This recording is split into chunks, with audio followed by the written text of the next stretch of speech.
गरिबी होती, संघर्ष होता, पण शिक्षणाचं स्वप्न खूप मोठं होतं.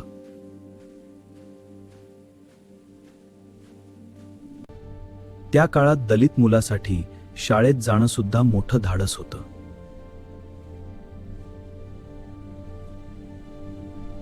जात वेगळी म्हणून त्यांना वर्गात वेगळं बसवलं जायचं.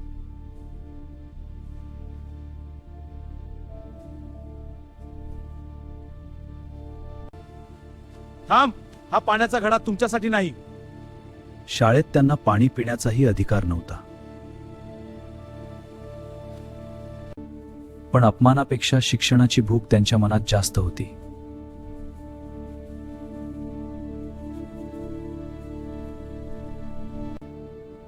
अपमान रोजचा होता, पण स्वप्न त्याहून मोठी होती.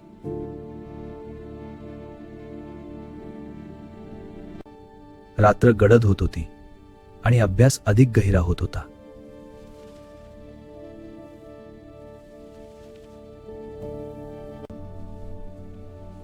घर गरीब होतं, पण शिक्षणासाठीचं प्रेम अमूल्य होतं.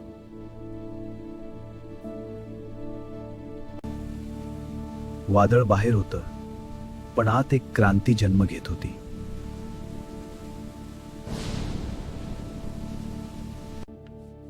प्रत्येक प्रश्नाचं उत्तर शोधताना ते आयुष्यालाही उत्तर देत होते.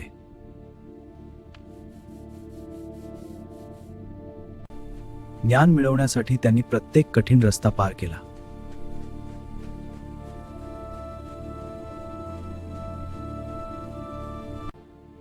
एकटेपण त्यांचा कायम साथीदार बनलं होतं.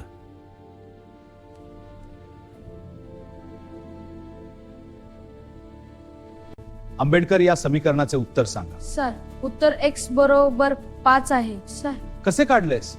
सर, समीकरण सोडवून. तुमची बुद्धिमत्ता खरोखर विलक्षण आहे बाबासाहेब. धन्यवाद गुरुजी. तू पुढे खूप मोठे व्हाल, मग अत्यंत आयुष्य उज्ज्वल आहे. काही माणसं जातीपलीकडे जाऊन प्रतिभेला ओळखत होती. पुस्तकं हीच त्यांची खरी मित्र बनली होती.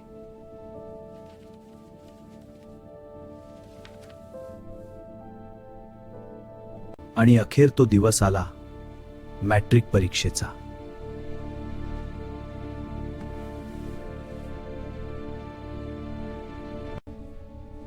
त्यांच्या पेनातून फक्त उत्तरं नाही तर इतिहास लिहिला जात होता.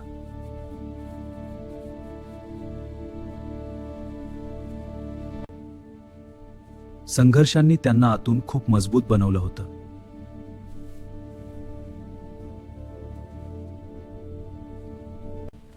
त्यांना माहिती होतं त्यांनी आपलं सर्वस्व पणाला लावलं आहे.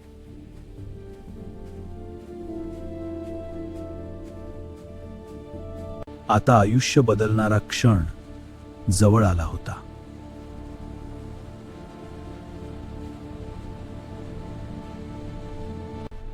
थरथरण्या नजरेने त्यांनी आपलं नाव शोधायला सुरुवात केली.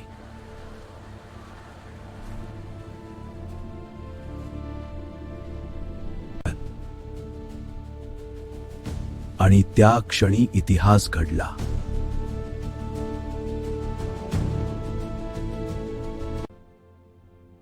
दलित समाजातील एका मुलाने मॅट्रिक परीक्षा उत्तीर्ण केली होती. ज्यांना कमी समजलं जात होतं त्यांनी इतिहास रचला होता.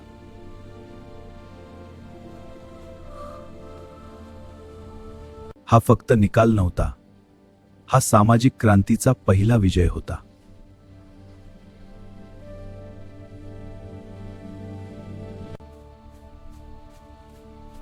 त्या छोट्या घरात त्या दिवशी आनंदाचा महासागर उसळला होता.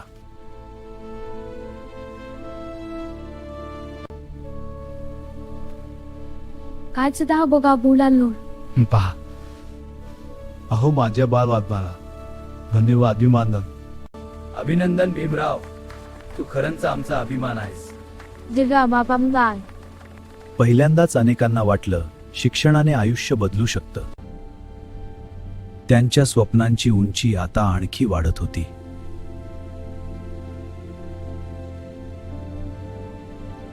1907चा तो मॅट्रिक पास विद्यार्थी पुढे भारताचा संविधान निर्माता बनला.